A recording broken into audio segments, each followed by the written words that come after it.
Okay. Pepper is hot. Pepper? Yeah. Yeah. Here He's ready. we go.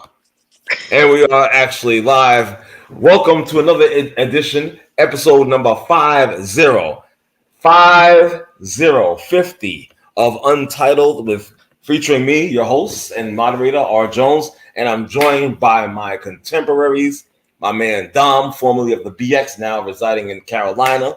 One of my best friends, Dave. I'm not going to tell your last name, but David S is here. Yeah. Powers Queens representing, and also the soon-to-be retiree from the sanitation. All right, my man Reggie. Reggie, what's going on, brother? How you doing tonight, guy? Is he live? Well, he was there. I don't know what happened, but okay. But how are you guys? Otherwise, you guys are doing good.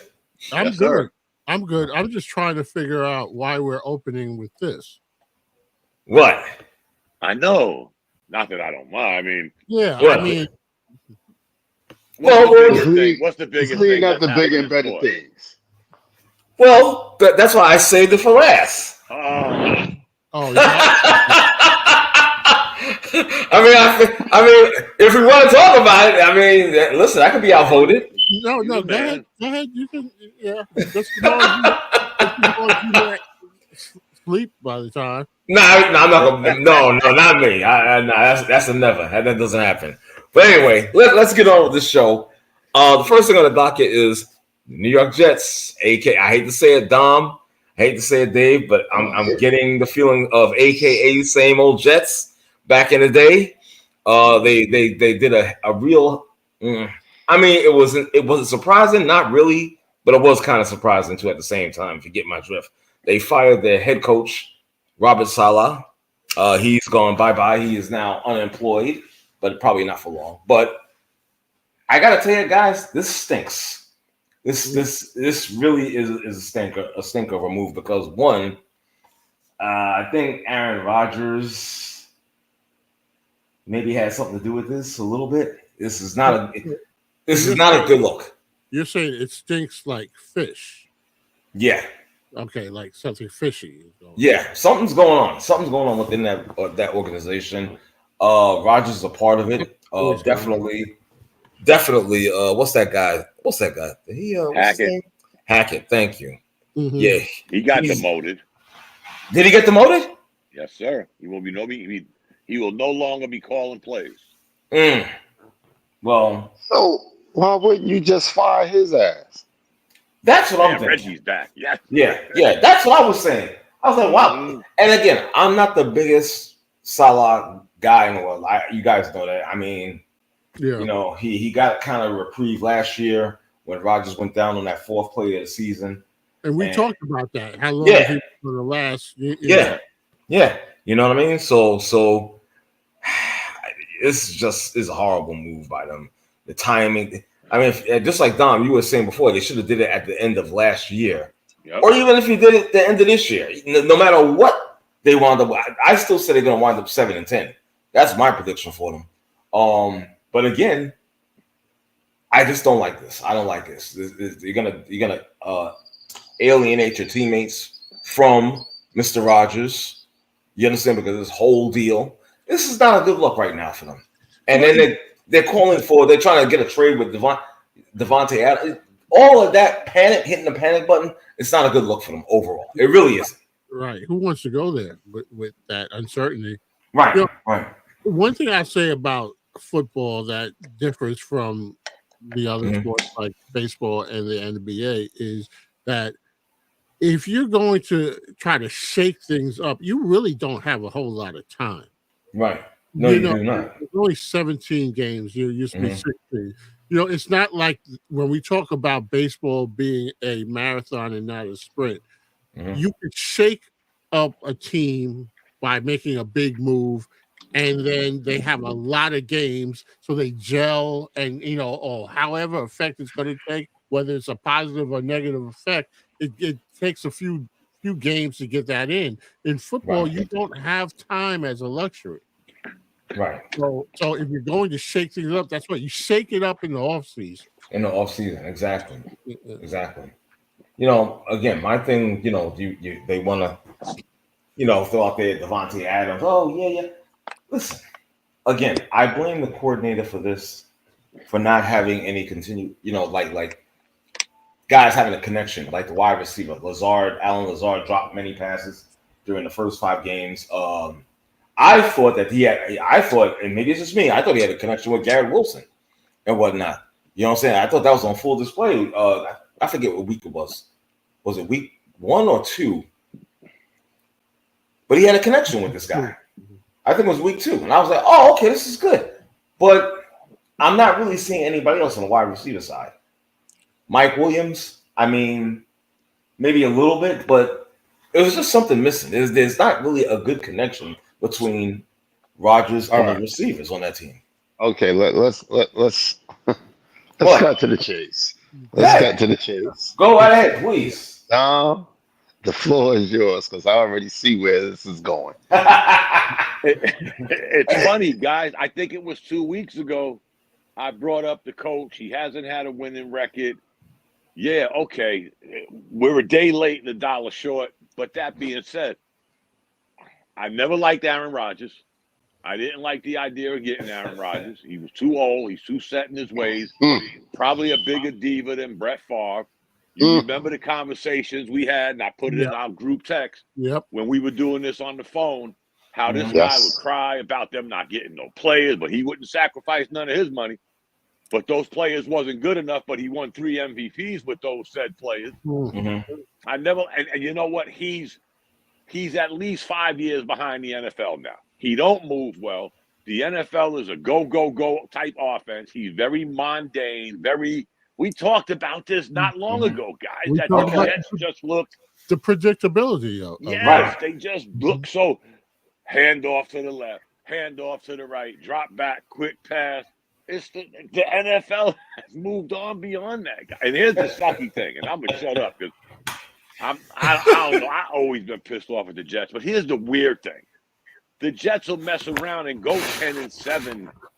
9-8, and now they're in the mid-level of draft picks. Yeah, and this guy's not going to be around no more. No, you got rid of 2 first-round picks in the last 5 years. Right. And what was our end result? Aaron Rodgers. Really? Right. Really? Now that's Jets jetting. You was that's what I was going to say. That's what I was going to say, Dom. And we talk about the problem that I see is that they don't have a winning culture. And do we want to put that on solely on the coach? Woody Johnson is still there. And he's got to be. Yeah, go ahead, Dave. For a long time. And as Dom said, the Jets keep on jetting. And I'm a Jets fan, but every year they sell you a dream. They brought Saleh in there who on Hard Knocks, it looked like I was watching some kind of infomercial. I mean, that good, and I bought all into it. And then we saw what happened 4 plays into the season.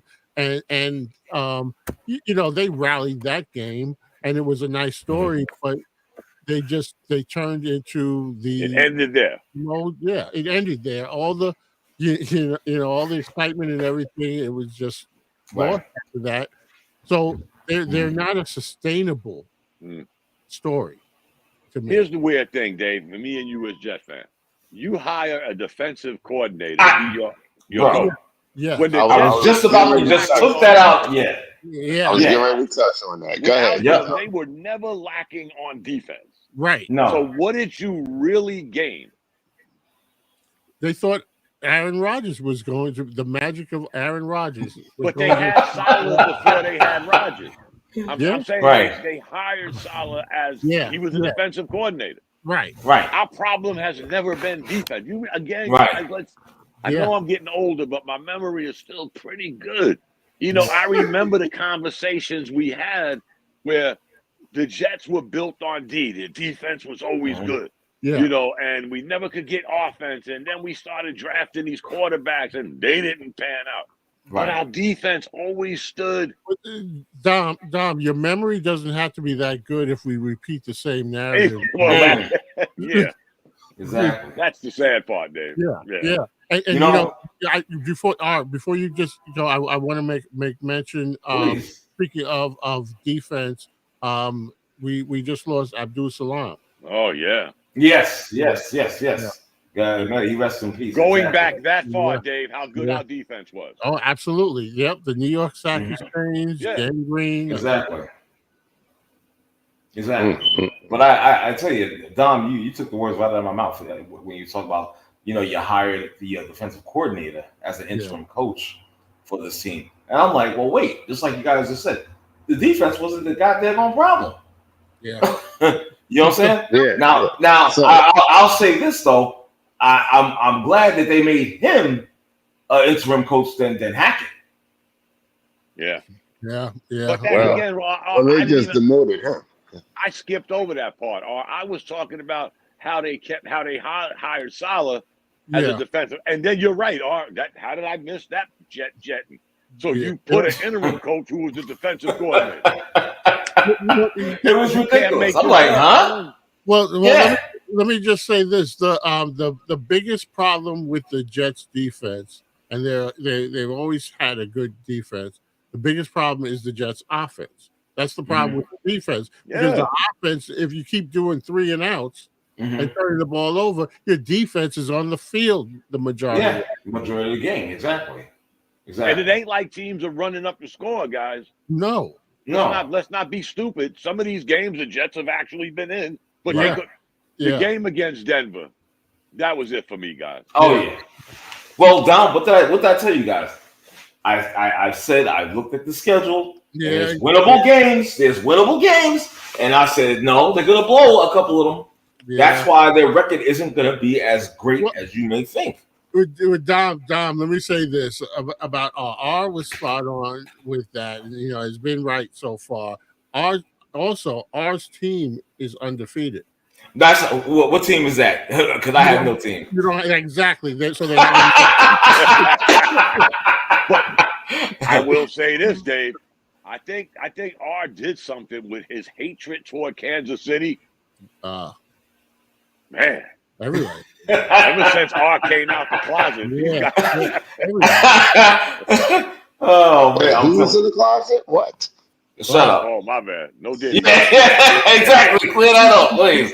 Well, this guy gets started. R. Kelly. Don't get this guy started up, please. You know what I'm saying? No. We are 13 minutes in, and we're exactly off the rails. Getting already. It's all good. But they got to do something. And David, you hit something when you said, "Can we just blame the coach? Can we just blame the coordinator?" No, it starts at the top. Woody Johnson is a clown. He is a clown. He has no idea of what he's doing. And I hate to say, I know it's your team, but again, this is like poor ownership, poor management. No, you understand? From the top. It's not having football people in the right exactly. place. Yeah. That's what it is. And whose fault is that? You can't be a businessman. You can't be a businessman and not have football people running your team. Exactly. No, right. I mean, like Dolan finally figured that out. Right. But again, whose fault is that? That's the owner's fault for not putting those pieces in your management team. That's his fault. Yeah, and every move shouldn't be such a public relations nightmare. Right. The better teams, if they make a move, you understand it, it makes sense, and there's more or less transparency. This seems like, I don't know, everybody looks like they're pointing fingers at everybody. And me, this Rudy Johnson finally said, it was my decision alone. But that still sounded a little suspect. And I gotta tell you, I saw the statement from Saleh, classy. You understand what I'm saying? I read it, I was like, wow. And again, a part of it, like I said, I'm not the biggest fan of the dude, but a part of me, my heart went out to him. You understand? Because I was like, I didn't see it, but I believe it because I think he's carried himself that way. And also, this ship is going to sink itself. Right. And so I don't think that it even called for Saleh to say anything other than be classy because you know it's going to come out anyway. You know, is he? It's not to say that he wasn't part of the problem, but you know, let's not scapegoat him. And yeah, he was definitely part of the problem, but Right. he wasn't the problem. he wasn't the problem exactly. Right. Okay, I mean, let's. We all saw what we saw. Well, you He know, wasn't out there throwing interceptions. listen. He was about as much of the problem as my pant size was a problem. No, the vast issue is because I've gained weight. It's like he was just you know a result of he's a symptom. No, no, I can't. No, I But mean, the Jets do what they do, and that's why we say Jets. Every move the Jets make are a counter move of the dumb move you made. That's the problem. That's the problem. And yeah, I'm not excusing Saleh, but was he put in the right predicament to do the job well? I mean, we're talking about him being a defensive minded you know coach, and then you don't have an offensive side of it. That wasn't his fault. that's the part. That's the part I'm talking about. Yeah. Right. Okay, But it again, wasn't Dave, his fault. Again, Dave, before we move on, a defensive coordinator to be the Jets head coach was a no-go from the beginning. Right. You couldn't find somebody with an offensive mind, right? Because that's always been our problem. I mean, damn, like I said, Darnold, Wilson, these are number one picks, first-round picks. That's quarterback that we couldn't develop. This is like the early 2000 Knicks. Can't develop nobody. Exactly. I wonder why we got a losing record. Well, sorry, go ahead, Dave. I was going to say it would be like in my school if I had, you know, a leadership that was fully academic minded, but there was a lot of safety issues, and so then I bring in another academic person to run my security. You know what's good. You know what's funny to me? I'm sorry, Dave. You know what's funny to me? You mentioned Darnold or whatnot. You know what I'm saying? And again, I have to throw this out there like I did the other week when we was talking about him and how his team is undefeated. If they had set this guy up, because it's my belief that Darnold did have the makeup. He had the makeup, but you didn't provide him with the necessary pieces on offense to aid him. Because you see what's happening in Minnesota. Yeah. Come on. Look at the good wide receiver, the good young wide receivers we have right now. Yeah. But what's going to happen to them? Yeah. I mean, who's throwing them the ball? And it's going to be a domino effect, and then they're going to want out. Yeah. I'm telling you, man, this is the deception is going to start at some point. Yeah. Unless the best thing that can happen for them is winning. You know what I'm saying? And consistently. But if they don't start winning, it's going to be some widespread dissension on that team. Yeah. Make no mistake about it. And it's going to destroy it. It's going to destroy them. Well, I can't see how they made any move to change that. You know, if there was already some rumblings, I don't see how this is going to change it. But to your point, if they happen to just turn it around and start winning, you know, that you know is the ultimate antidote. Yeah, it could kind of quell the rumblings and whatnot. But I don't know if a Devontae Adams trade is going to be what they think it's going to be. No, I don't. We already have wide receiver. They can't throw the ball to. Right. That's right. Now we're going to bring this diva in here and. Right. Exactly. Unless they're going to throw to each other. Yeah. Yeah. I will say this though. The sad part of this at the end of the day is the NFL has changed. Thank God you guys have got me back into the NFL. It's serious. It's no more where quarterbacks are being drafted in the second and third round. Or if they're drafted in the first round, we're going to let them sit for 5 years. This is a new NFL. These kids are coming out of college ready to play. I mean, going back to Deshaun, to Lamar Jackson, to this kid Khalid, to Watson, we even tried it with Wilson. But there's no more of this. Oh, I can get a good quarterback in the third round. No, you might get a good running back in the third round. Right. But Exactly. not a quarterback.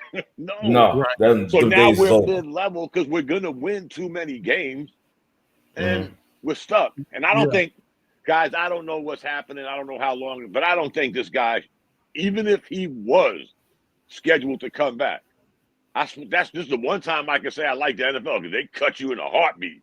You know, here, take your little $5 we owe you and get the step. Get the step. They exactly. bring back Aaron Rodgers next year. Nah, I don't think. No. I don't see it. I don't see it, to be honest. No. And then what are we gonna do? Again, we're gonna be in such a quagmire again. They might just bring him back for hey, we still have Aaron Rodgers, and look at the good young players we have around him, not realizing he's the elephant in the room. Exactly. That's right.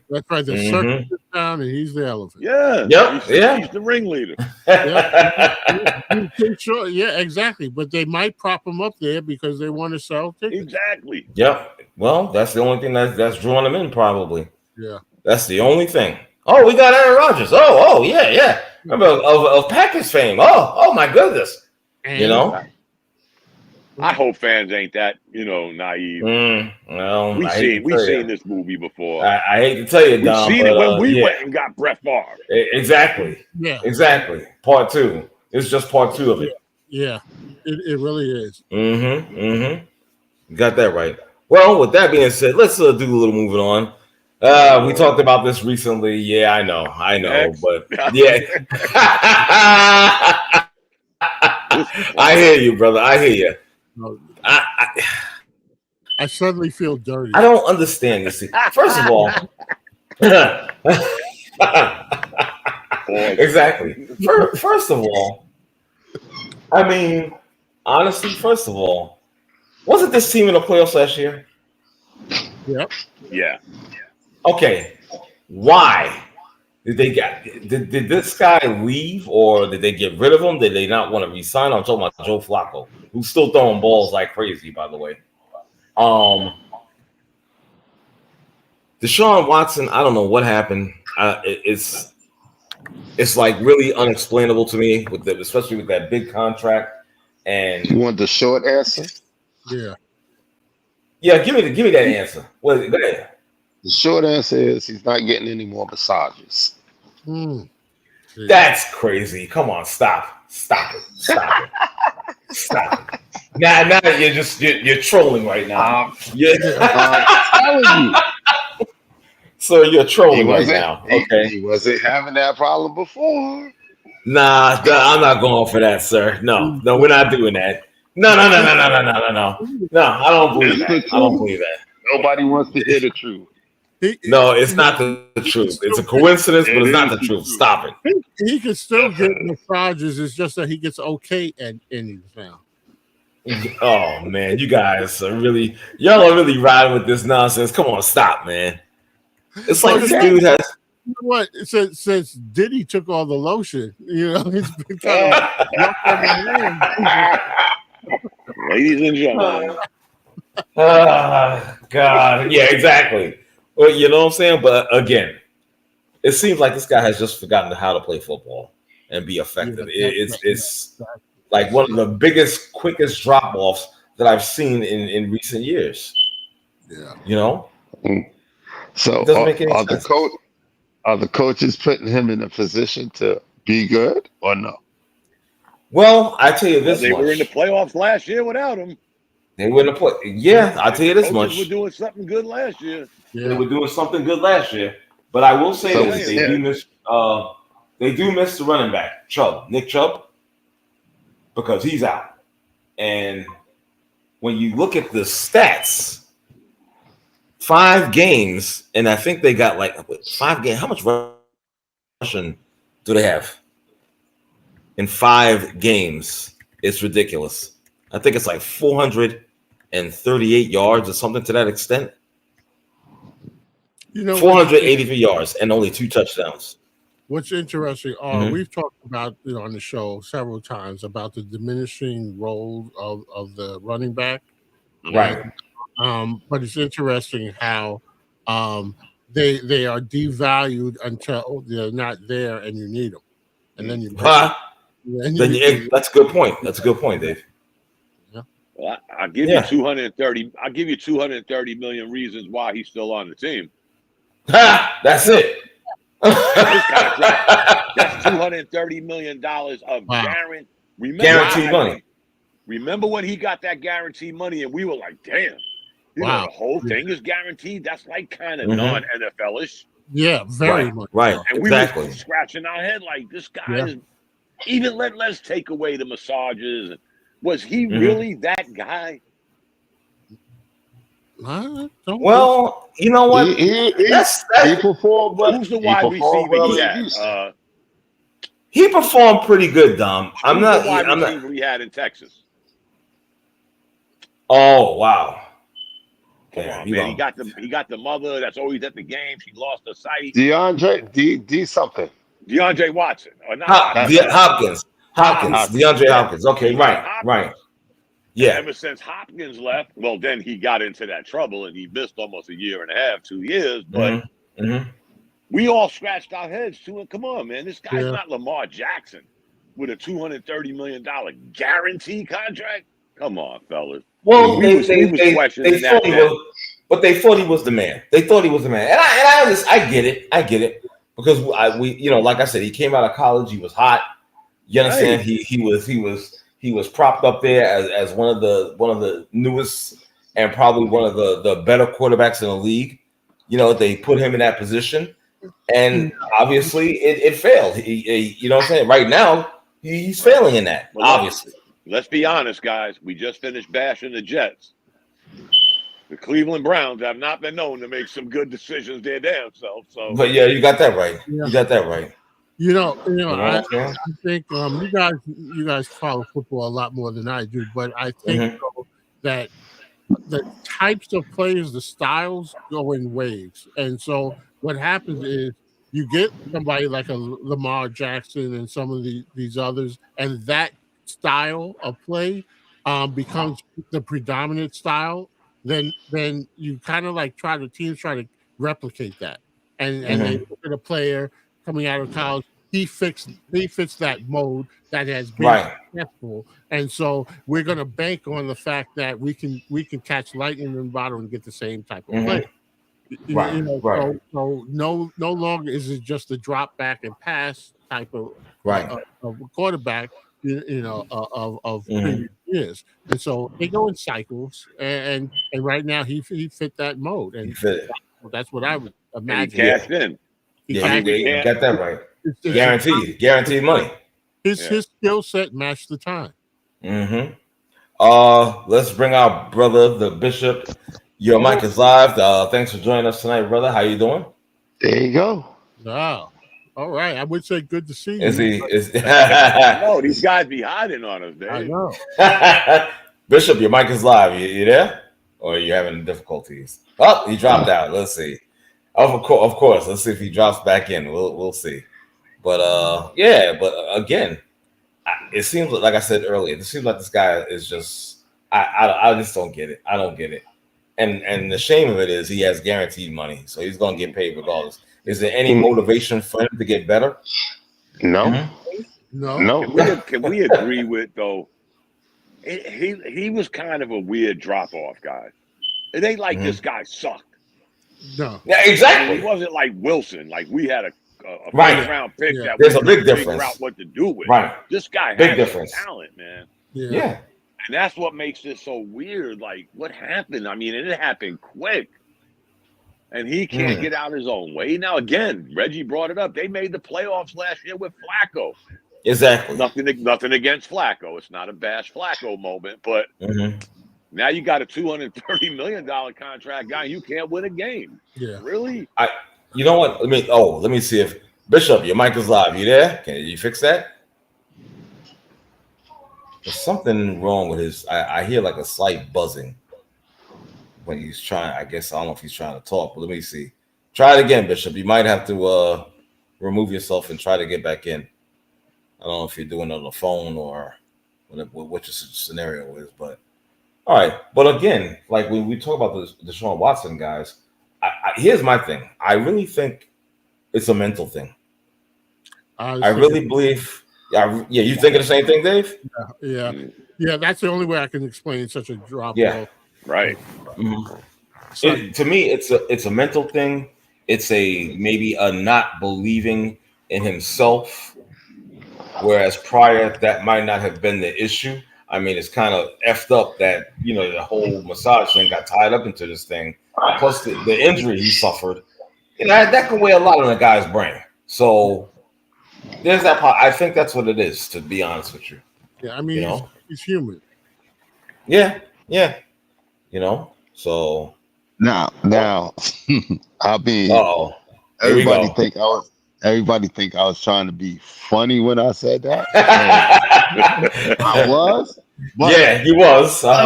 Truth be told, he was not having that problem when that was going on. He was like borderline. So you're still going on him being an arch trick, and he has to be a trick to be successful to play quarterback in the NFL. Listen, whatever works. Okay, let's go back to the '86 Mets. Yeah, what about them? Yeah, this ought to be good. Let me hear this. Good. Go to theory. You know what that clubhouse was like back then? Yeah, bro. And they performed well. Bro, stop. So you're trying to say I'm telling you. You're trying to say that clubhouse only was successful because of their vices? It helped. It cured a whole lot of ills. My God. Did you really just do that? I'm serious. I think that's a stretch. It's sick. Come on. It's sick, but hey, was he not playing well in Houston? We all saw it. They took that vice away from him. Guess what happened? His play dropped off tremendously. Again. So he has to be Call it what you want. I am about to. I'm about to. He has to be an arch trick. Okay. He has to be an arch. No. Well, yeah, you're going there, so I might as well take it. I wouldn't go that far. He has to be an arch trick in order to play good football as a quarterback in the NFL. No, I'm sorry. I don't know, Rich. Maybe you said it's a mental thing, right? Didn't we just finish saying it's mental? Yes. It is a mental thing. Exactly my point. All right. That's what I'm talking about. Maybe if you talk nice about him, you can massage his ego. Yeah. Let me see if my dude's mic is working. We're gonna try Bishop for the third time. Bishop, your mic is live. You there? What's up, fellas? Can you hear me? There you go. There you go. Yes, sir. Microphone check. 1 2 1 2. 1 2. There you go. Yeah, the microphone is working. Good to have you on, brother. Yeah. What's good? What's good, fellas? What's good? Chilling. We were just talking about the struggles of the arch. Reggie's theory of the arch trick of the NFL, the quarterback, Deshaun Watson. That's why his drop off, because he's not getting tricked off anymore. So he totally forgot how to play.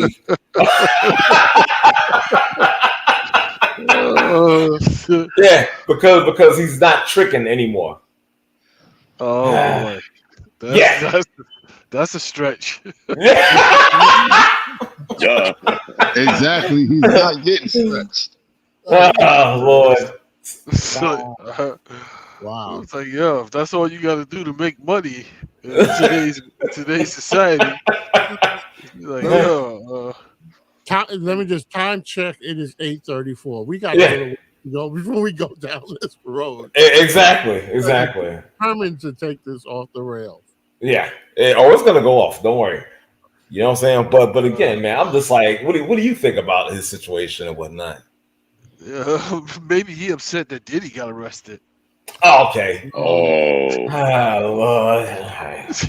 Maybe that was his boy. I think my reason was a little bit better, but okay, go ahead. I'm saying he off balance. He paying chicks off like quick. Like it's like what's happening? Like Dom, I think you had nailed it when you said, "Yo, the dude has just got some issues." Yeah. Let's just say that. You see his. You ever see his girlfriend? Nah. Wow. Yeah, like that. Wow. Yeah, she's gorgeous. She's gorgeous. Wow. Yeah. Well, it still doesn't matter. It still doesn't matter. It doesn't matter exactly. That's for sure. That's for sure. It doesn't matter. I mean, no shade. Diddy was dating Jennifer Lopez. But so was everybody else. Yeah, my bad, Dave. Yeah. Exactly. I blew that one. Yeah. She gets passed around the block. Right. Jenny from the block. Jenny from the block. Passed around the block. Okay. Yeah. You know She's a doorknob. Yeah, exactly. Everybody gets a damn turn. Hit section one day. Hell yeah. It's just some sick, just weird scenarios. It's like, very much so. Like, what's happening? Like, jeez, if that's what your kinks are, like, yo, just pay somebody. You know what I'm saying? Yo, you can have those scenarios. You said this 2 years ago, right? Yeah. You know what? Just pay somebody. Ridiculous. Like, you can run through all kind of scenarios you want. You could do all kind of role play. Yo, so now I'm coming in and I'm baby you all down, and you just find me laying on your couch, and whatever it is. It's like, yo, like what's these are very specific references. Yeah, well, you know what it is. You know what it is sometimes with these athletes and these celebrities, more so celebrities or whatnot, that have all this money and whatnot. They're bored out of their mind. I can't see anything else. They don't know. And people don't tell them no. Right, that's it. Right. Yeah. You know what I'm saying? So to me, like you said, they people don't tell them no. They're bored out their mind. I'm gonna do this. Let me see how far I can push the envelope. Yeah. You understand what I'm saying? Yeah. Yeah, exactly.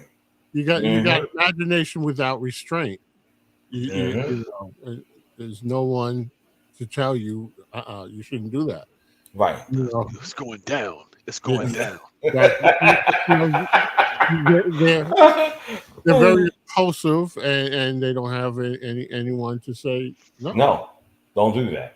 That's not right. Everybody around them is on their payroll. Well, right.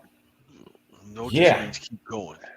Yeah, exactly. No, just means keep going. Right. Give me my 1,000 bottles of oil. Right, exactly. Right, but it's no shade and no.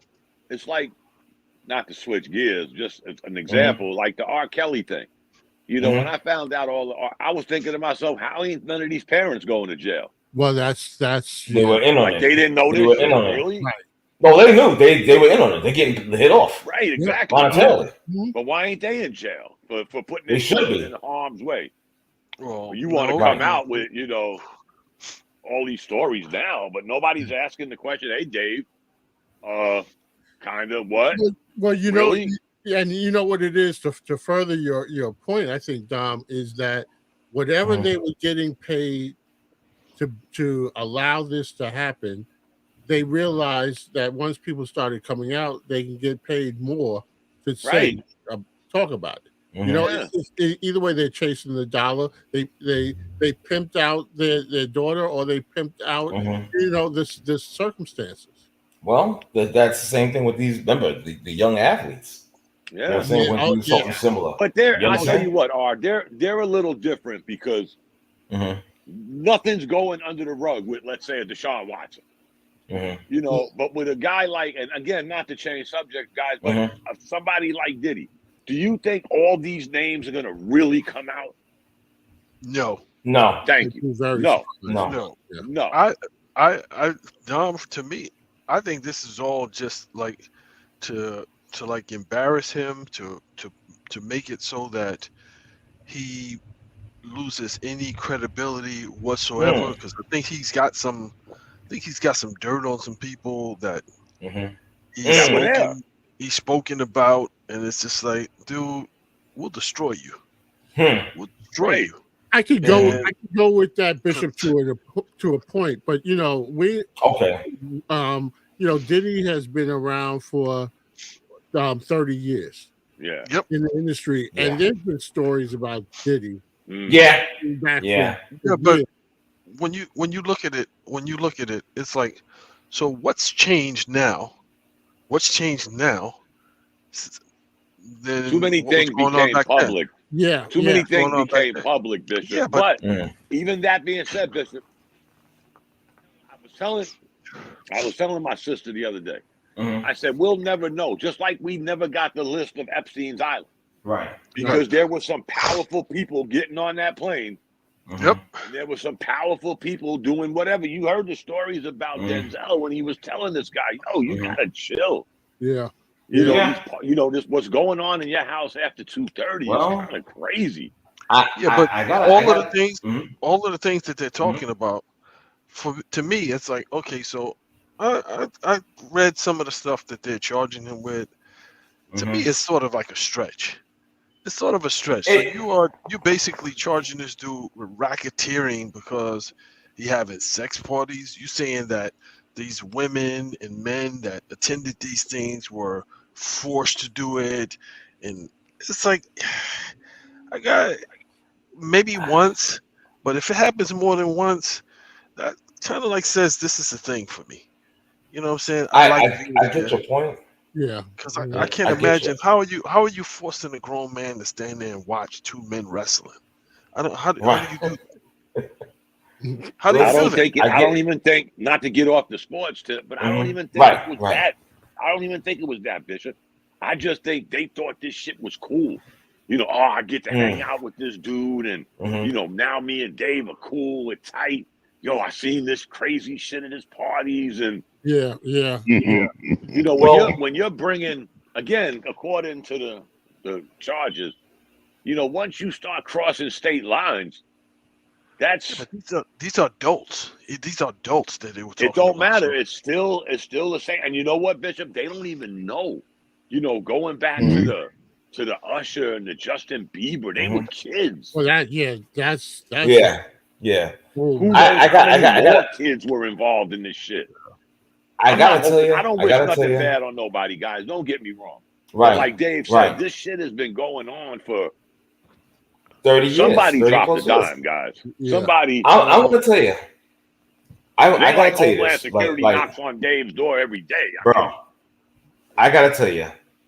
Years ago, when I was working at Radio City, and I think I told you, I like his general made me an offer to work, or you know what I'm saying, to work for him and whatnot. And I was like, nah, bro. That's that time, like you brought up, Dom, when he was going out with Jennifer Lopez during that time. And I was like, nah, your boy got too much heat, and I'm not. And I even prior to that, I had heard stories or whatnot because I know people, you know, the God rest his soul, through Max 611. Right. Yeah. You know, so and Dev, you know what I'm saying? God rest his soul. Yeah, I'm not doing that now. You know what I'm saying? Huh? What's that again?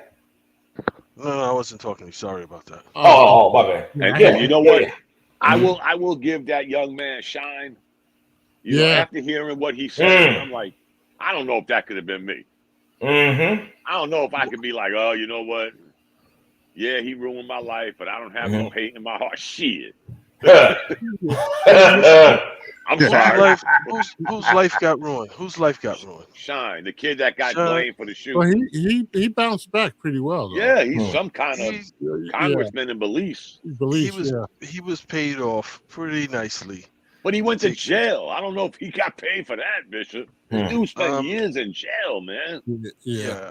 Well, we could hear that story, and it's like, I think some of the witnesses were paid. I don't know if Shine was paid. I think some of the witnesses, you know, seen who had the gun, who fired the gun.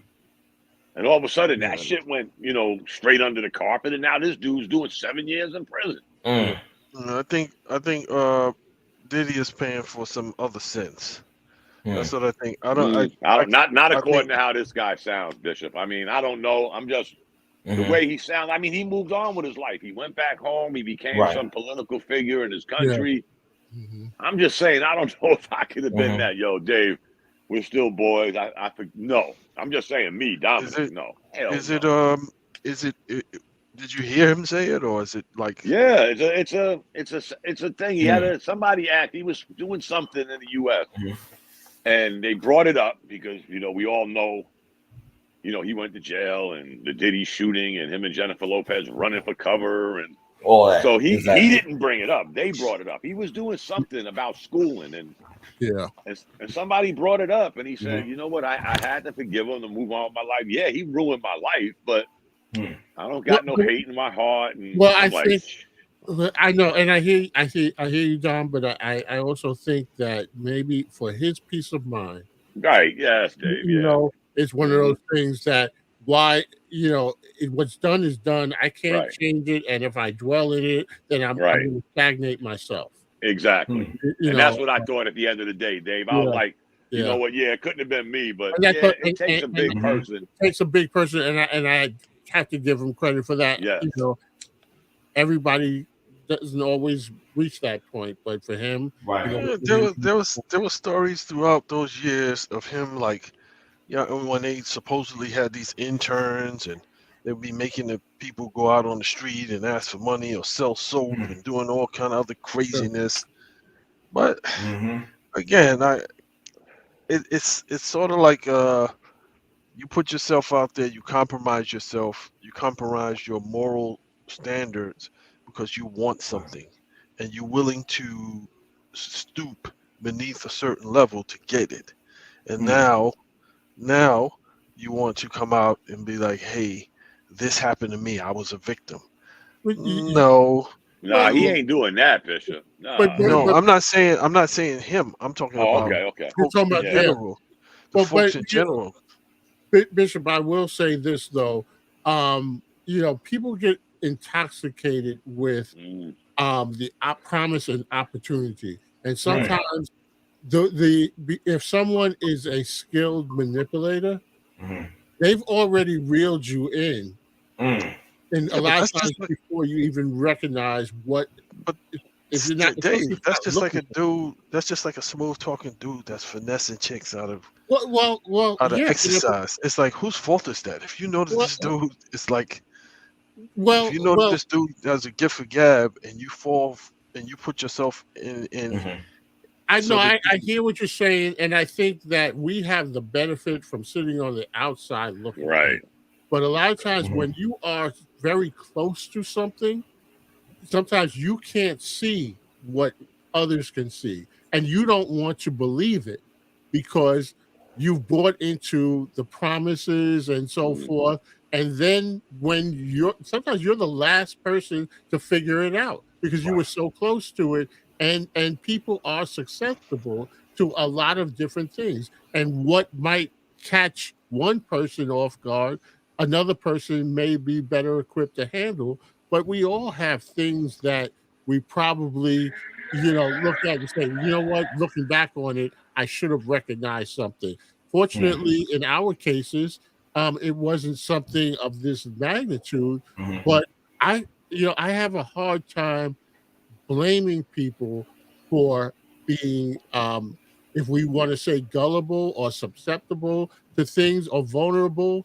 And if Diddy or others like that are offering something that appears to be a better way, you might not be able to see it for what it is. And because most people who are predators don't come out and say, I'm a predator. And they look like a predator. They look like someone that is in it to help you out. Yeah, but if you think about this, Dave, just 1 second. If you think about this, so you mean to tell me that this dude is that savvy that you're going to victimize women, men, and you not only, some of that is, you're buying into it. You're willing to do whatever it takes. You're willing to do whatever it takes to get what you want. I'm not going to say exclusively every one of his victims was just blind, but I will say that one of the things with somebody like Diddy is they have that finesse and that street talk and that smoothness, but he also had the power and access to other things that was the lure to people. And so, if you were someone who was interested in getting into the rap game or the industry. Right. Yeah. And Diddy of 20, 25 years ago took an interest in your career. For a lot of people, that'd be, yo, I mean, what's bigger than that? Right. And then before you know it, you don't even realize that you've compromised certain things. He's got you in the door with the finesse. And I'm just saying that, listen, I'm not excusing, anything, but I'm just saying that people are human, and if you present them hope when they feel that they don't have any, sometimes they are not able to see that the bottle that the hope is coming in has poison on it. Right. Yeah. Well, you know what? What about this? What about the this? first one? He ain't the first one because He's not the first not at one. all. But again, Quincy Jones. Oh man! Yeah. I'm like, well, wait a minute. So if we dig back into that, it's like, well, Quincy Jones was the one that turned Diddy out. Exactly. Well, listen. What about this? Diddy's a user. Let's just get that out in the open and whatnot, because again, he has signed many different people on his label, and they have one, maybe two albums, and then you never hear from them again. Right. Yeah. You never hear from them again. He's a user. And all those shows, those making of the band and all that. Yeah. That was a front for MTV. It was. And every one of them has a story. Yeah. Exactly. I mean, two of the biggest names he ever had, both of them are dead. Mm-hmm. Yeah. Mac and Biggie. I mean, they can't tell no stories. They're worth more dead than alive. Yeah, they're gone. That's right, and he knew that. I mean, how much? Right. He made that song. I'll be missing you and all that stuff. It made Yeah.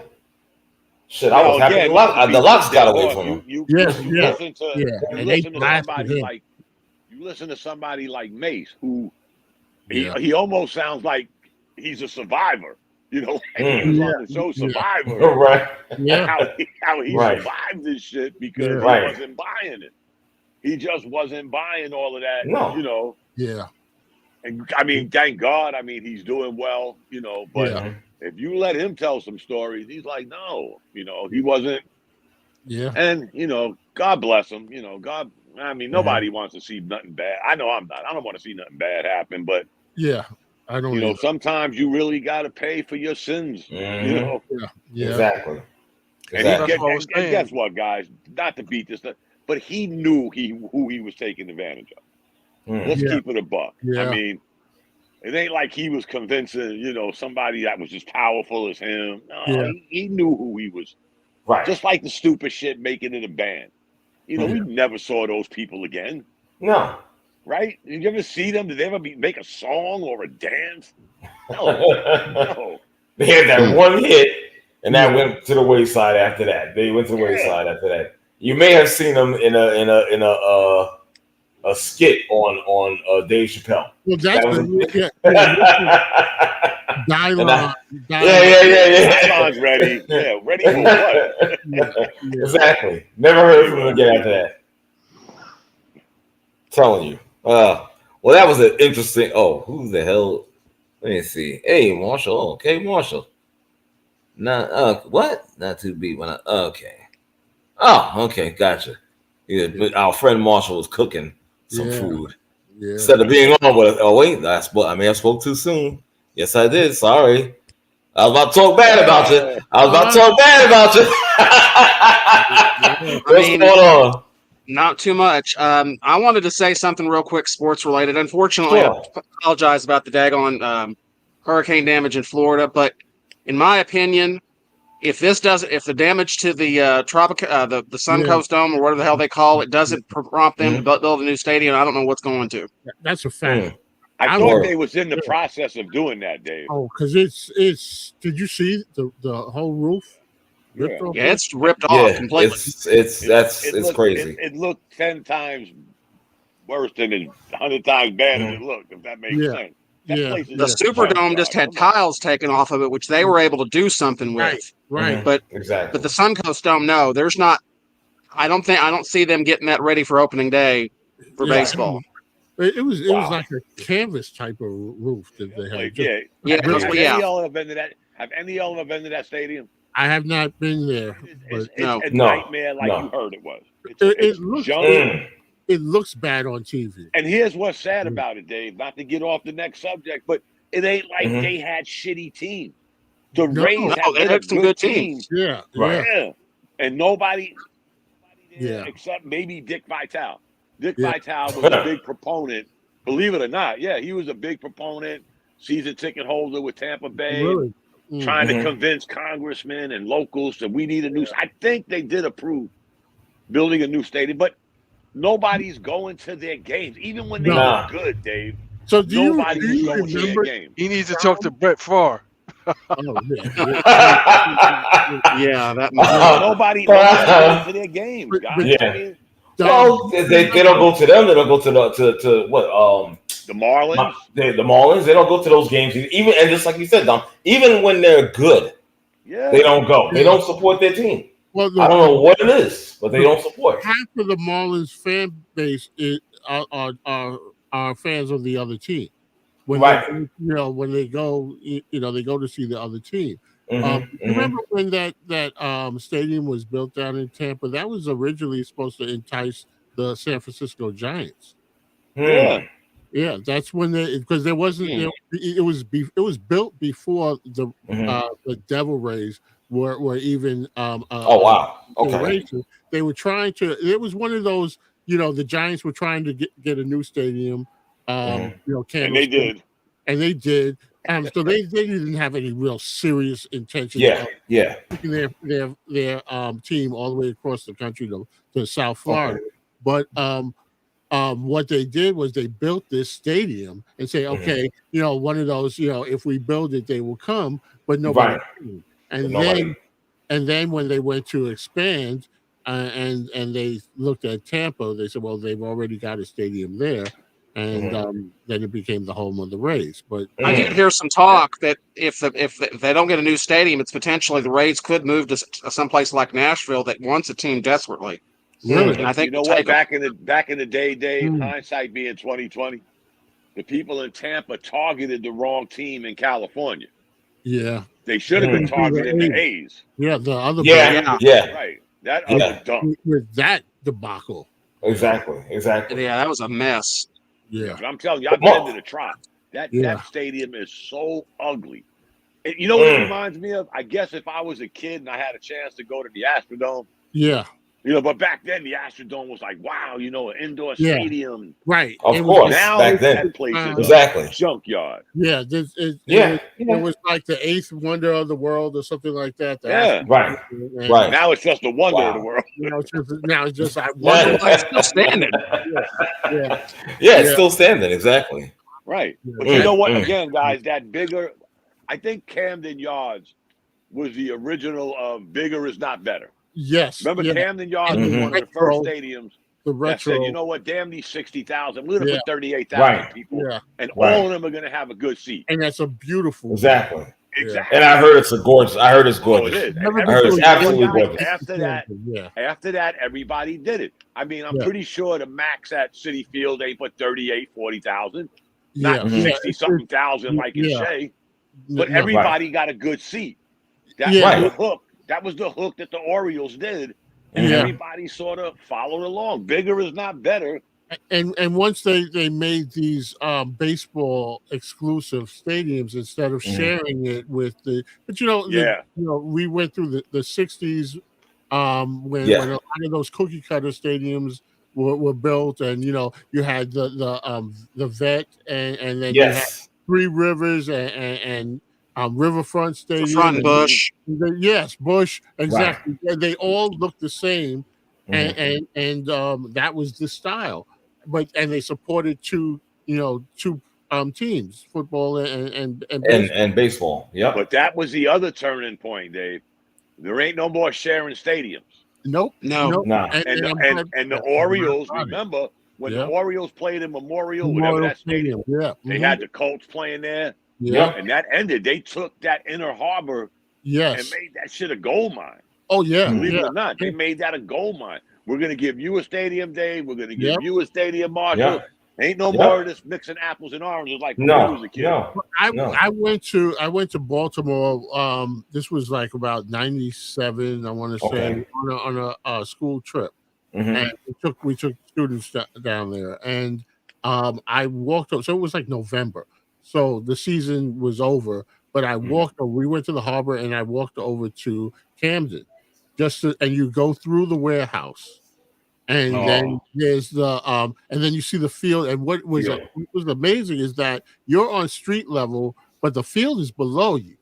You're down, and you can see this from the right field fence where the warehouse is. You actually look down at the seats and everything, and I said, "Man, this is a beautiful place." Yeah. And, so I've never been to a game there, but I've been to, of course, what they did was Citi Field, and I've been to also Citizens Bank.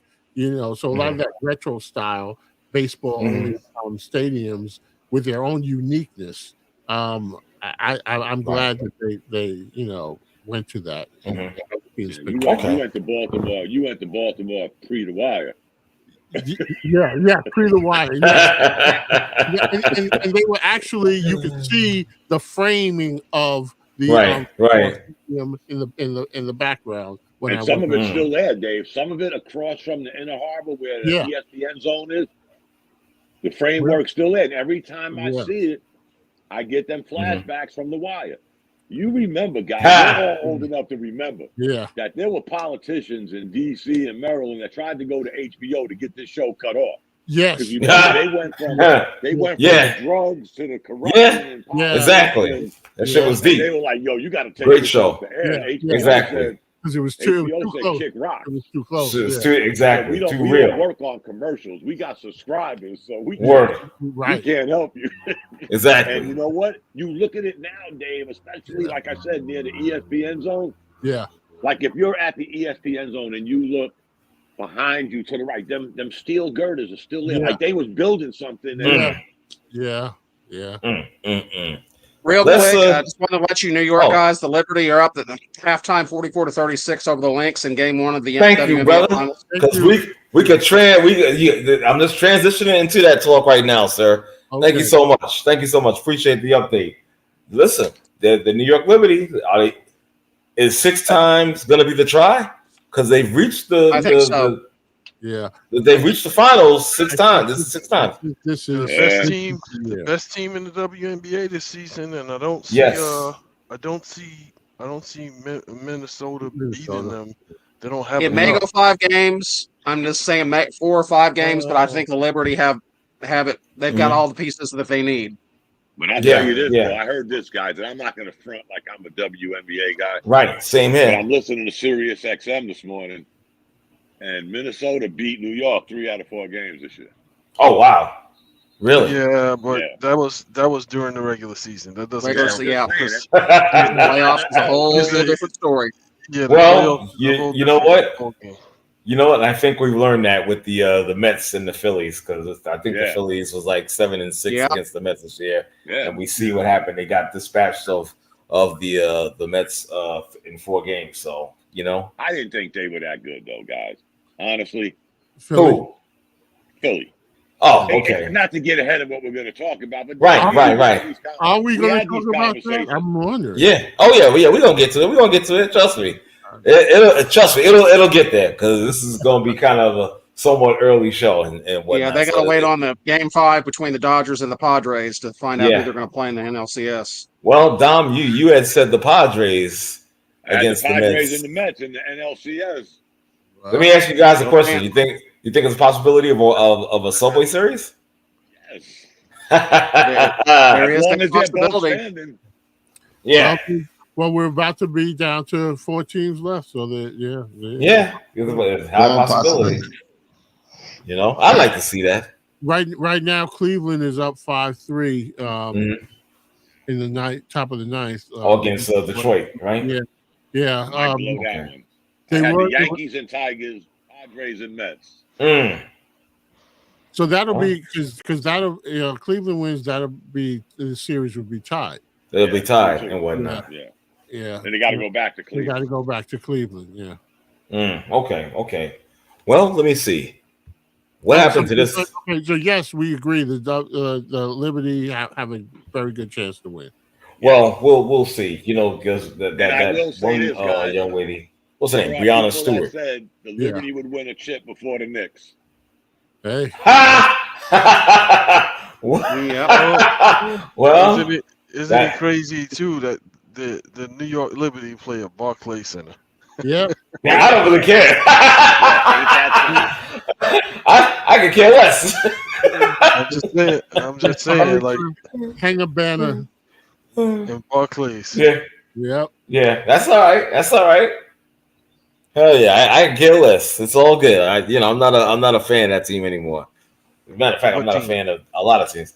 Yeah. I don't even know what they didn't even exist exactly. I have no idea. Exactly my point. There is no other team. And with that said, we're going to move on to the sport of baseball. What happened to this guy?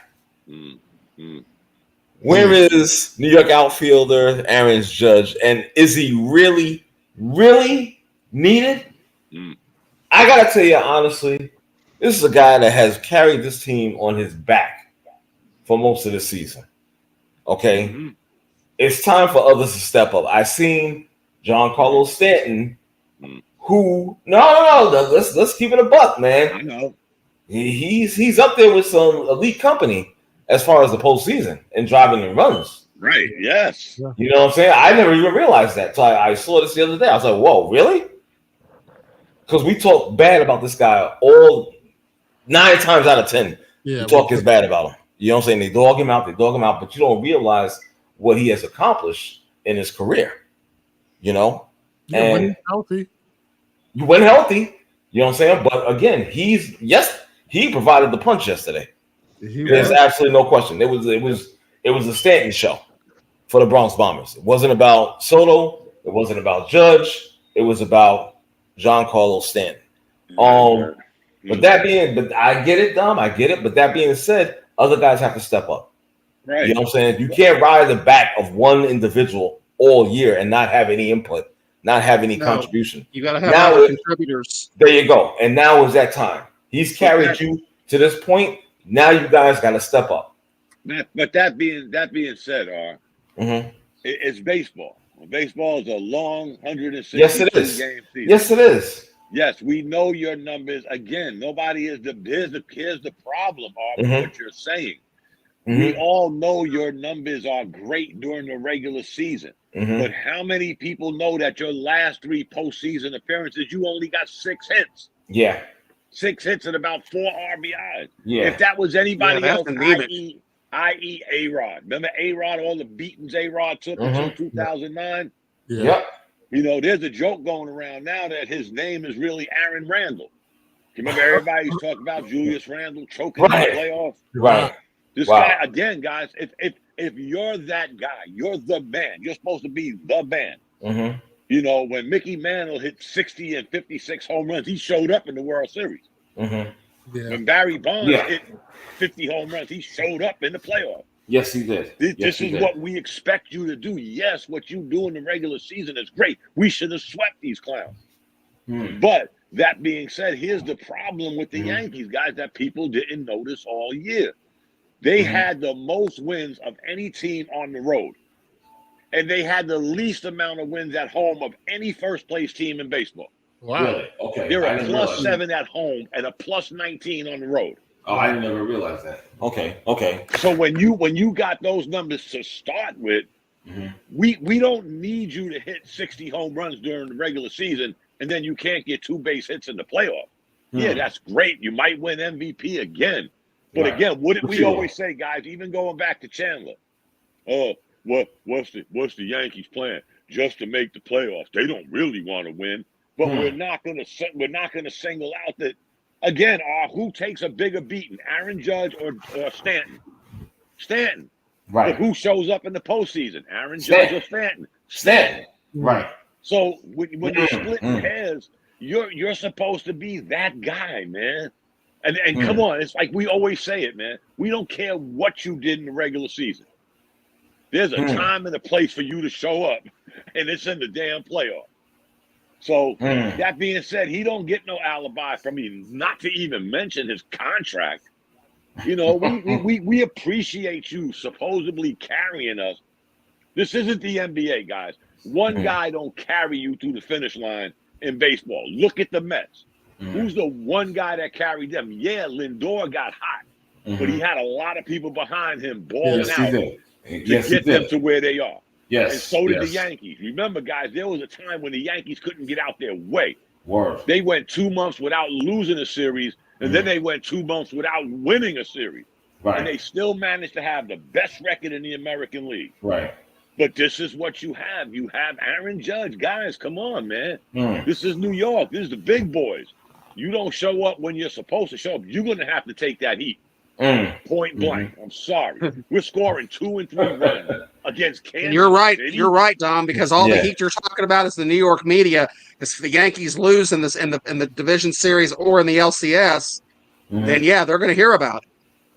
It's going to be nonstop. This guy walks away with 6 hits. Yeah, of course. We're talking the last 3 playoff appearances, guys. This dude has 6 hits. Yeah. A multi-million-dollar player, a hell of a player during the regular season, and you got 6 hits and 3 playoff appearances. Yo, come on, guys. Where's Chandler? Where's Chandler? Well, I posed the question on Facebook. Yeah, you did. Yeah, you and did. I don't know if the rest of y'all saw it, but I said, is Aaron Judge somehow related to James Harden? Oh man! Like, snap! That's a rough one. We laugh and joke about it, but again, look at what the Mets did. Again, we got to give Lindor credit. When Lindor came back and the Mets went on that run, yes, he was spearheading that, and he's spearheading them in the playoffs right now. You take away Fernando Tatis, and Lindor is the best guy in the playoffs right now. If Tatis wasn't playing, hands down, Lindor has been the best player in the playoffs in both leagues. Right. Other than Fernando Tatis. So, again, he showed up in the regular season, but he's showing up in the playoffs when the Mets really need him. Oh, yeah, for sure. There's no question about that. I don't know, guys. I go back to some of y'all without getting winded. Remember when he was talking about giving Judge this big contract? And some of y'all on this line were like, well, you know, and then his injuries and his age and I was one of them. I brought up the playoffs though. We didn't do that. We sure didn't, did we? Yeah. We sure didn't. I was one of them. I admit it. I was like, listen, I said I think it's a mistake, and he proved me wrong. You shut my mouth. I was like, okay. Now I'm not saying it's over. Yeah, he has time to redeem himself, but come on, guys. Again, we got 1 run tonight. Again, we're playing Kansas City, fellas. Exactly. We're not playing the Dodgers. We ain't playing the Mets. We're playing Kansas City, man. Right. And you could been down 2-1.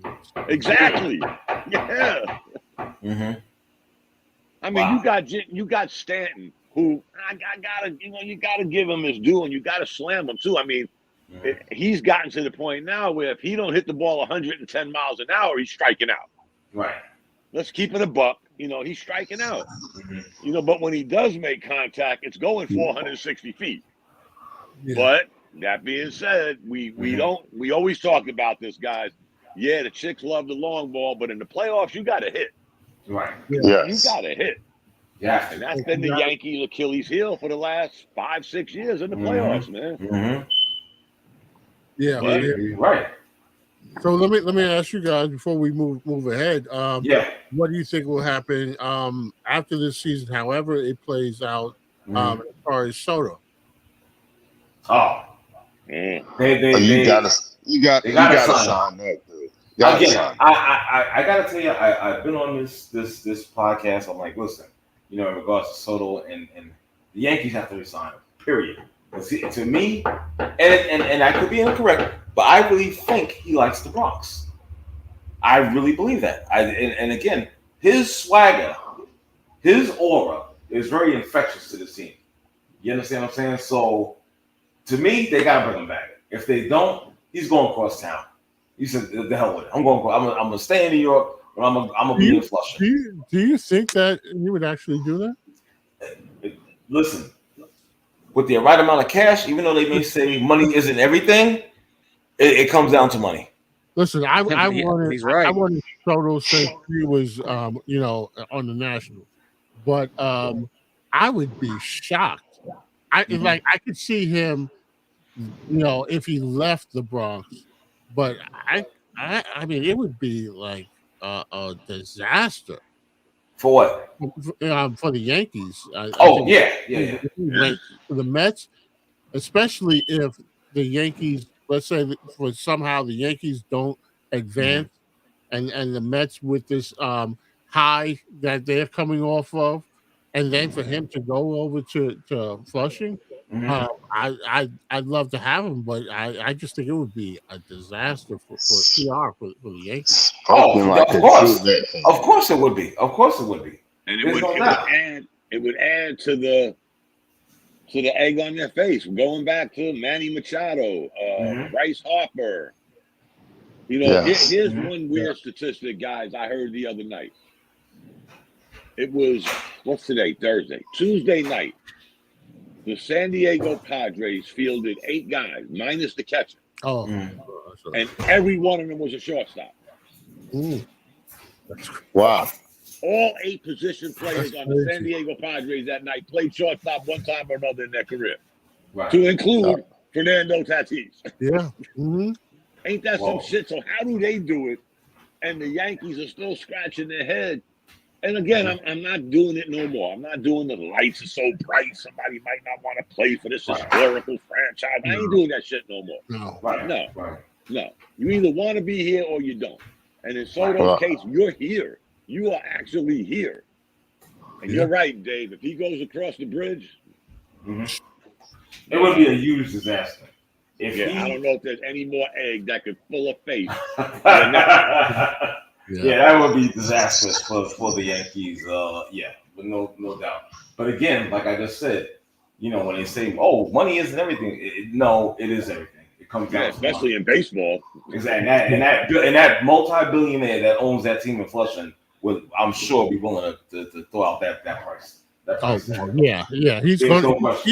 throw the money at him. He's going to throw the money at him. Exactly. Will the Yankees top it? I mean, again, guys, you're in the Bronx right now. You are playing for the Yankees. Right. So he throw whatever he can at him.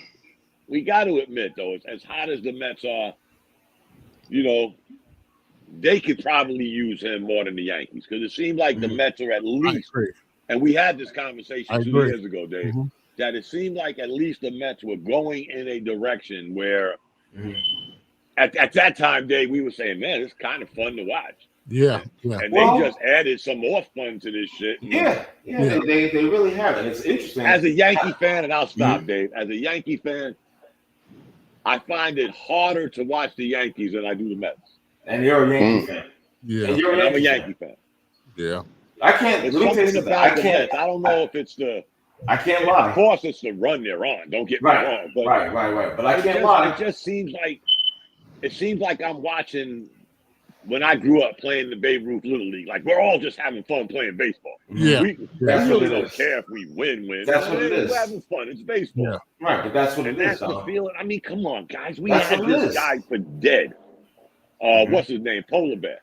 They had this dude for dead. Oh, yeah. They 3 weeks ago. Yeah. Right. And all of a sudden, they had him for dead this time last week before the home run. For sure.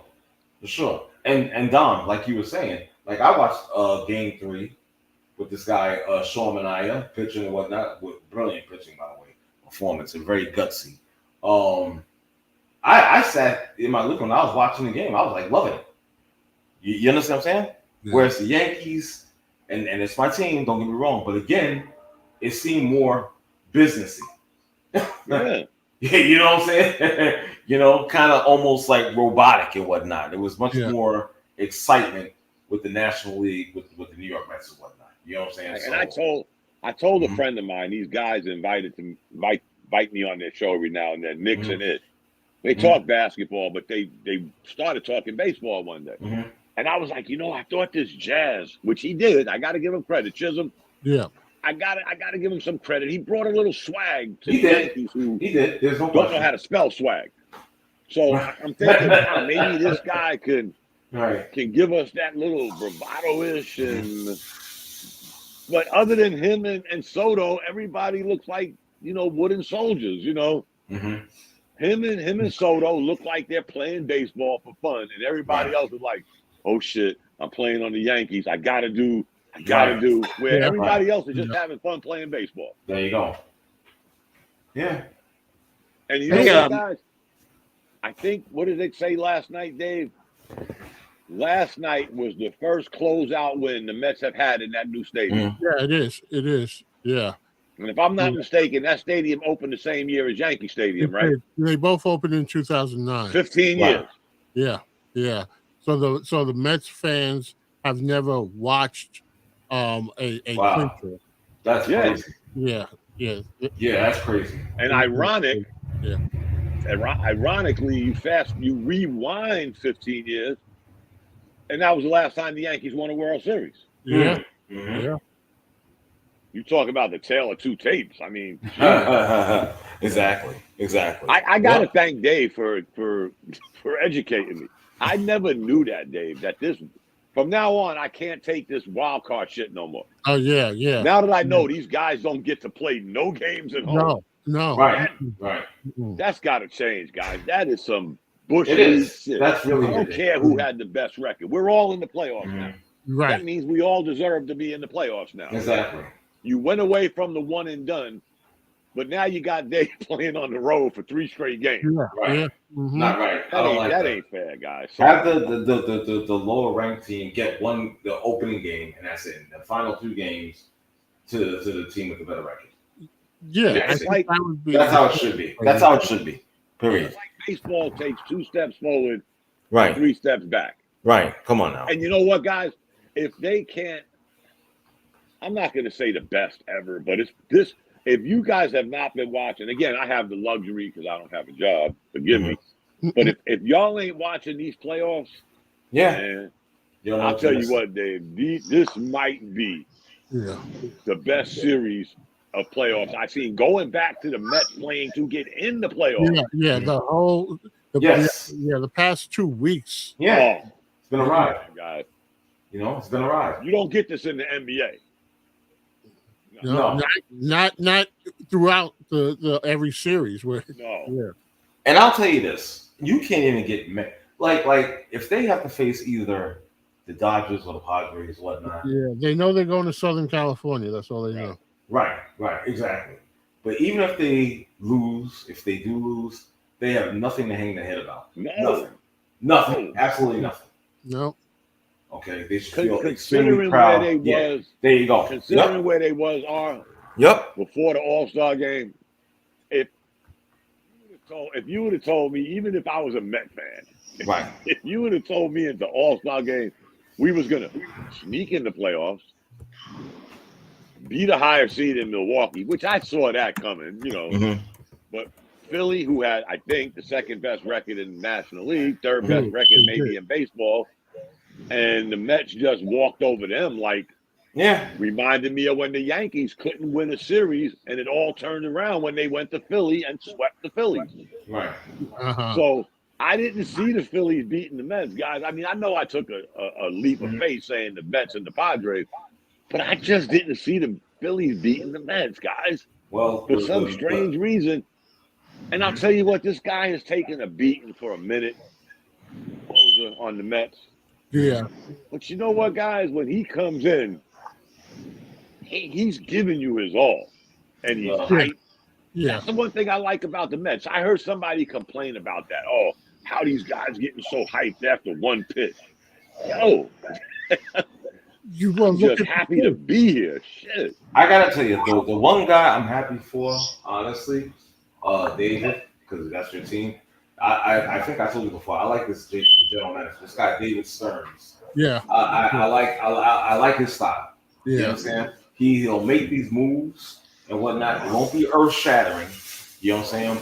But there'll be little key moves that'll address certain pieces. I told you about like the trade deadline. I like what he did. Now he made some moves to the bullpen. Did it fail a little bit down the end?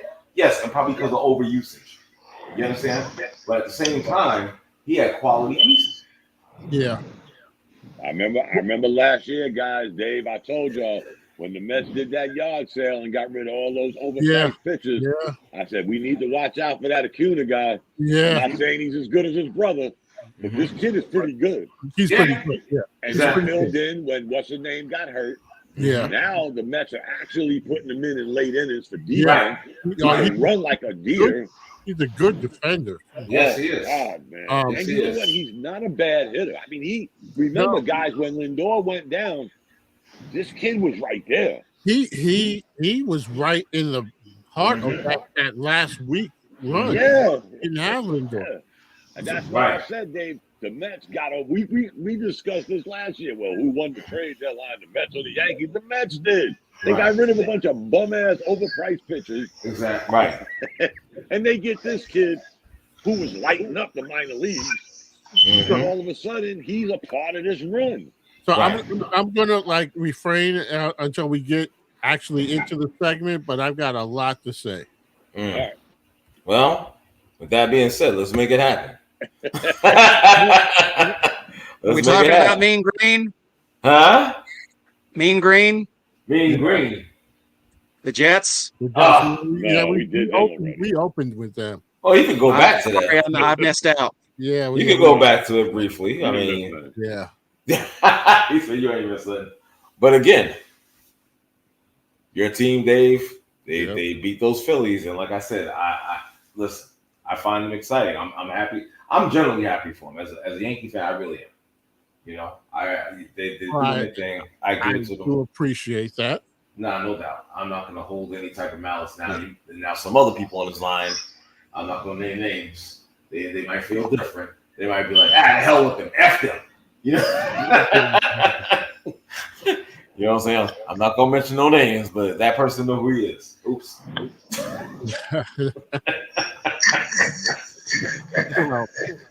Well, let me dive right in because I have a few different takes on a few different aspects of the thing. But I will start off by saying that this is a very exciting time, and I do agree with you about you know, if the ride ends in the next series, it still was one fun season. For sure. You know, and one that I think they could definitely build off of. So as a fan, this is exciting, and you know, I'm just thrilled with what we have and what they've given us.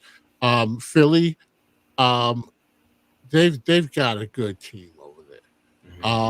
But I think what happened is that while the playoffs started, it started for Philly, you know, last weekend because they had a bye in the first round. Right. But if we just say the past 2 weeks of playoffs, the Mets have been playing essentially in a playoff for the past month and a half. You know, you know, every game had such intensity to even get to the point where those last 2 games on Monday before last meant something. You know, so they have had to play that at that level, and you know, they couldn't take a day off. So when it comes to being ready for these moments, you know, I think that they benefited from the fact that they were had to play at such a high pace, you know, going into it, and couldn't rest. Now. They had some very clutch, some of the most clutch at bats in the history of the team. Some of the biggest home runs, and Lindor, their MVP, and we talked about it last week about MVP. If last night didn't show you something, I don't know what else. You know, again, you know, they don't look at postseason when they do the voting, but just to solidify the points that we made last week. Yes. I think that for Lindor, and what he's done for this team and the moment We talked about Judge and a lack of success in the postseason. Right. Well, what Lindor, has shown up with, and you don't have to get all the hits, but it's when you get the hit. Right. And at that point, how big was that? And so I give all the credit with that. Now, the other point I want to make is a buddy of mine, a coworker of mine, he was telling me that a very interesting story about Iglesias. And, Iglesias actually had won a spot in but based on performance only, had won a spot going into the season, in spring training, but because he was signed to a minor league contract, he didn't get the spot. Right. And they offered him, send him down, and he had the right to decline it. But he said the way that David Stern and just the Mets, so unmet-like, the way they were transparent and honest with him, what they promised him was that if they needed to, like one of the infielders went down, that he would be, their guy that they would bring up. Okay. With the exception of like if it was like Pete Alonso going down or something like that, then they would have to fulfill a need with something else, and that became and Beatty at third base, so that became Vientos. But he knew that they were true to their word, and they had already told him this is how it's going to go down. Right. And so he opted to take the demotion to the minor leagues with that understanding, and sure enough, when the opportunity presented itself, he was the guy that they brought up. Right. And so what that does is it sends a message across the league that you're dealing with a new type of Met front office. Because the Mets prior to Cohen and this regime, they had a horrible relationship with their alumni. And a lot of the older players talked about not feeling welcome at Shea Stadium and Citi Field. And so to have that mindset shift that, this is actually an organization that, is true to their word and appears to be doing things, that sends a message around the league. And then this postseason run has done nothing but enhance that. So when the off season comes and players are looking at options, the Mets are now, a place that people would consider where a year or two ago they might not have. I.e. Juan Soto. Yeah, exactly. Exactly. We wanted to say the name, but yeah. And others, but he is the cream of the crop when it comes to free agency. Exactly. Next season. Yeah. Definitely. So I'm happy. Philly. I don't like Philly fans, but I felt for them because I know that feeling, and watching some of their reactions on YouTube and so forth, and the way they were bashing their team for underperformance. Anybody outside of Harper and Castellanos, they were just boom. Really? JT Realmuto didn't get a hit in the whole series. No, he didn't. No. So they had a lot to say about their team, but I chose to just take pleasure in the Mets' success and not take joy in the Philadelphia fans disappointment. Gotcha. Well said, brother. Well said.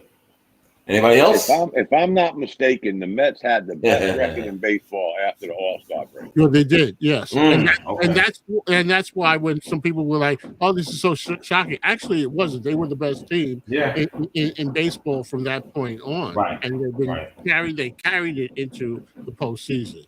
However, this may end, whether it ends with a parade and a ring, or we'll see. We'll see. Or not, but this is for what if you told me this in April and May, and we had shows, we could go back. We could go back on it, and I was telling you how I can't watch it. Right. To now, yeah. I mean, I would never have imagined that, back then. But my hats off to Lindor for leading the charge. But to the point you guys made about Judge, the other players that stepped up, Vientos has been incredible. Oh man, that guy. They just keep pulling one guy out and another guy. Alonso coming up big and potentially saving his Met career. We'll see how that plays off because it's going to be about money as much as anything else. But I mean, guys have definitely stepped up. And some of the work that they've gotten out of the bullpen, and it's just a team effort, and they just have that never say die attitude. Exactly. And I'll just leave you with this. I think that really the only reason why Philly won Game 2 is because they had the last at bat. Yeah. Yeah, because they could have got swept. Yeah. They could have been swept. Yeah. And you know what? Alonso is like the polar, no pun intended, polar opposite of Aaron Judge. Alonso couldn't get out his way for months. Yeah. But in the big games, he shows up. Polar opposite of Aaron Judge. Yeah. How about that? 58, 60 home runs, right. 30. And then when the big games come, you turn into ghost. You're the new Amari Hardwick of the Yankees. Right. Yeah. It's weird when you think of it that way, but right. And you know what? Maybe that's a misfortune, Dave, since you spelled it out with the Mets. Maybe them days off of getting that bye. Yeah. That could be thank God the Yankees are winning right now 3-0, but it's 3-0. Still, it's not over. Right. Yeah. Right. Yeah. And there he goes again. Who drove in the third run? Who was it? Stanton? Yeah. There he goes. There he goes. Yeah. Yep. So again. Yeah. Well, I'm just happy for what it is. Listen, we've got baseball is relevant in New York on both sides of it. Both sides, exactly. And how about that? Think about it. The last time that we spoke to each other, on online, we were, just a few outs from, down go the Mets. And then, we had the drama of Alonso's home run. And, and I don't know, you guys caught it, but, the kissy blue to the fans. Yeah. And again, Dave, here's where no rest keeps helping the Mets. Remember, the Mets had to go all the way across country twice. Get to Atlanta, play a doubleheader. Yeah. Oh, it's lights out for them. It's too much traveling and these games and everybody pitching. Yeah. And here they go. They pull that game out and say, and again, we talked about this too. With these sour grape, old school, I'm one to get off my lawn, guys. Don't get me wrong, but why we bitching that the Mets and the Braves celebrated together? Yeah, again, that was like you never saw that. And you may never see that again. Yeah, exactly. Yeah, exactly. Bitching about that. I'll tell you what, guys. I was on Twitter, and I'm talking Met fans off the ledge in the game against Atlanta. Some shit they had the Mets for dead. They busted their ass all the way after the All-Star break. Now they're gonna get knocked out. I'm like, yo, Met fans? Really? Yeah.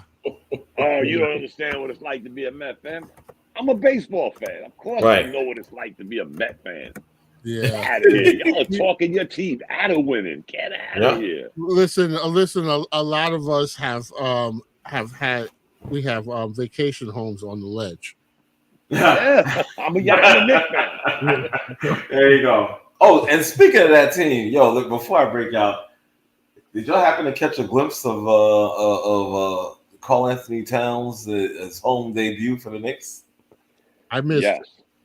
I saw. Yes, I didn't see the whole thing. I saw some of it myself, and to me, it just looked weird. I don't know how it was just weird not seeing Randall out there and not seeing Dante out there as well. And seeing yeah, but when was the last time you saw Randall out there? Excuse me? It wasn't weird. It wasn't weird. It wasn't weird. Well, okay. Go ahead, Great. No, so I've been trying to rationalize this with a bunch of people who don't really know basketball, but keep bringing it up. It's like Randall sealed his fate last season with all of that pouting and all of that, when he doesn't get the call and this and that, and not relinquishing and not kind of like going with the flow when it was clear that the team was going in a different direction and it was going to be Brunson's team.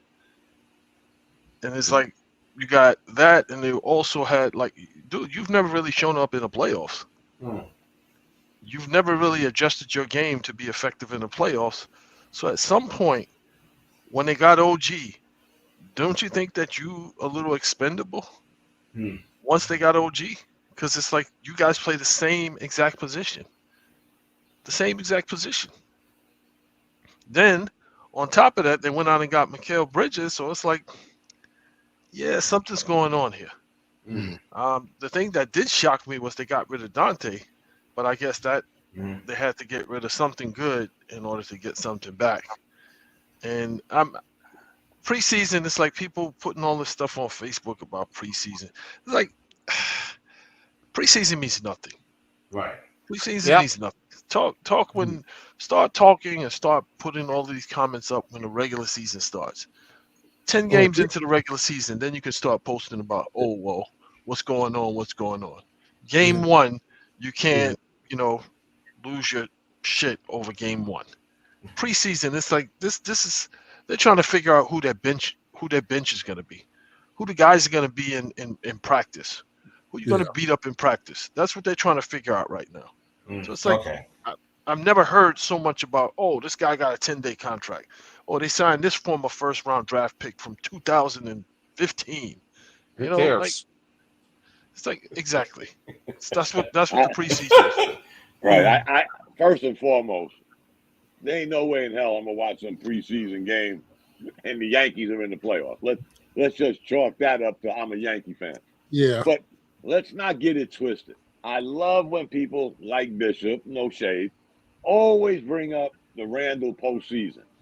When he had that meltdown or whatever you want to call it against Atlanta, who else was on that team? But let's just fast forward to when the Knicks got the guy that Bishop's talking about, Anunoby, and between him and Anunoby, they had the highest plus minus of any two players in NBA history during a 14-game stretch. Let's fast forward to Karl Anthony Towns. Nothing against Towns, but let's talk about shrinking in the playoffs. He's one of them. You go from 20-something points to 15, 14, 18. And we all know, unless the Knicks got a backup plan for a backup plan, we know Karl Anthony Towns does not want to play the 5. Hence the reason Minnesota went out and got Rudy Gobert. So I would say the trade was a push, but it's the other pieces the Knicks got before that. But that being said, will the Knicks bench suffer? Because now we got, I don't know what Josh Hart's playing, small forward at 6'4", hell of a rebounder, don't get me wrong. But there's going to be aspects of Randall and DiVincenzo that we're going to miss. That, Karl Anthony Towns wants to be, as he put it, the greatest shooting big man in the NBA. Oh, yeah. So, he's going to play on the perimeter. It looked pretty good, the highlights I saw with the pick and pop with him and Brunson. But again, it's preseason. Who's really playing? But he's got to prove it too, guys. This ain't Minnesota. This is New York. You coming here with a ballooning contract of $60 million soon. You got to show up in the playoffs like everybody else, or you're going to be that guy. And so far, guys, he has not. And he's been on better teams than the Knicks have had, especially that team that lost to Atlanta. He's had some pretty decent teams on Minnesota. but he never showed up in the playoffs. So I wish him the guys. I'm a Knicks fan. I don't give a shit who the Knicks trade, who the Knicks acquire. Tomorrow morning, I'm still gonna be a Knicks fan. Right. Who's on their team? I'm gonna be a Knicks fan. There's only two things that worry me about the Knicks, and that's health. Between Karl Anthony Towns and OG Anunoby, we're not gonna say Mitchell Robinson because he's already hurt, but these guys have had some. Yeah, these guys have had some. And I'll tell you this though, especially for Bishop, this trade for Karl Anthony Towns don't work unless we do something with Mitchell Robinson. Because there's no need in you taking a clog out the wheel to keep the clog in the wheel. Mitchell Robinson, as good as a defensive player and rebounder or whatever, he's a clog in the wheel when it comes to offense. We're always going to play 4-on-5 as long as Mitchell Robinson's on our team. And that's got to stop, guys. I in think today's they're looking NBA, at a younger dude.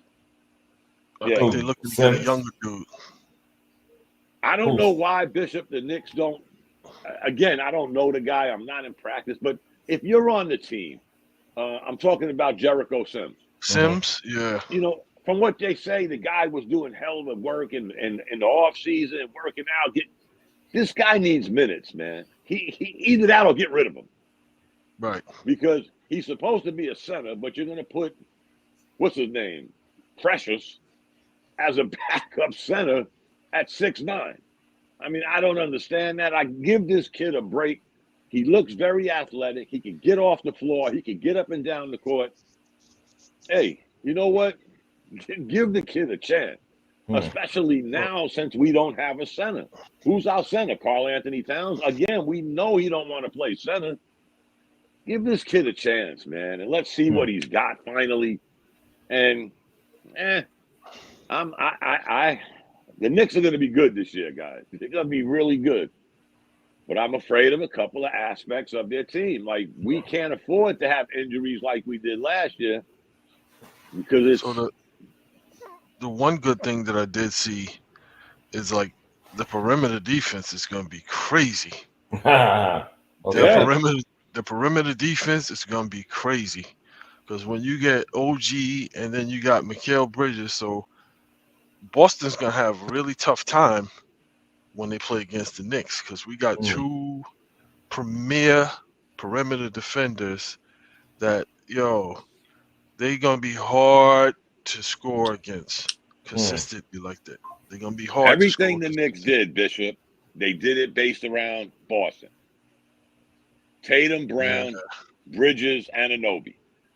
Porzingis, outside shooting big man, Karl Anthony Towns. So everything they've done is to mirror Boston. And you know what? If Anunoby can stay healthy, which since his rookie season, he hasn't. That's why I was a little upset with the money they gave this guy. But, okay, it's water under the bridge now. Right. If this guy stays healthy, then we're talking a different story. But, again, the big word is if. This guy hasn't played 70 games except once, and that was his rookie season. So I don't know what it is with him, and they definitely say he ain't working through injuries. He has proved that. I'm doing it for Kawhi Leonard. I ain't coming back unless I'm 140% healthy. There you go. So God bless him, and hey. Well, it's gonna be a pretty interesting season. I'm not 100% bought in with the Karl Anthony because it's like, I'd like to see him mix it up a lot more and not focus on just jacking up threes. I'd like to see him penetrate to the basket. I'd like to see him get in that, paint area. I'm not even saying the post. Get in the paint area, drive the ball to the basket, mix it up a bit. Because with the skill set that he has, he's a problem for a lot of. He's going to be a problem for a lot of opposing centers. He's going to be a problem because he's too mobile and he can shoot. He's going to be a problem. Now it's on the defensive end and on the basketball IQ. It's like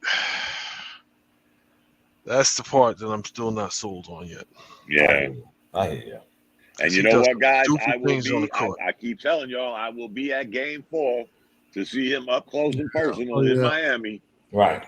On October 30th. So And you know what, guys? Going to Miami, Charlotte, Atlanta is like Knicks home south, right? And Orlando. Yeah. So I'm expecting him to be, the guy that they say they got. I mean, let's see. His contract scares me, Let's guys, see. because that shit balloons as he gets older. Exactly. Oh God. I mean, yeah. All right, gentlemen. So, I'm sorry. Go ahead. No, I was saying where the NBA is going, like there's really no big men. Yeah. Yeah, it's a much different game than it was back then, back in the day. Yep. Exactly. Mm-hmm. Exactly. All right, my gentlemen. I thank you guys for once again joining me. It was episode 50. And appreciate all. That's great. That's right. It's 50. Yes, right. That's right. The big 5-0. Congratulations, And thank you. I'm about to say it's been a year, but who knows? And not really. Thank you so much. I appreciate all of you guys. Shut up. Shut up. It's all good. Hey, but before we go, Bishop, November 29th is a day game in Charlotte. Uh-oh. Okay. 12 o'clock noon matinee. We got a matinee. Okay. There you go. Let's not wait. All right. I got my AARP card. I got my AARP card. I get my discount. Right. This motherfucker. Exactly. You're going to be paying $5 a ticket. You can go to the game and go to the buffet after. Exactly. Go to the Denny's. Stupid. Yeah. You got the blue plate special or whatnot. You know what I'm saying? Y'all are stupid, man. Shut up. Gentlemen, I want to thank you guys. Dave, Dom, Bishop, Reggie, Marshall, Ronan, everybody that chipped in, you chimed in. I hope I'm not missing anybody, but thank you guys for being on with me. Yeah. And once again, we'll do it again next week. All right? Yes, sir. All right, gentlemen. Sure. Peace.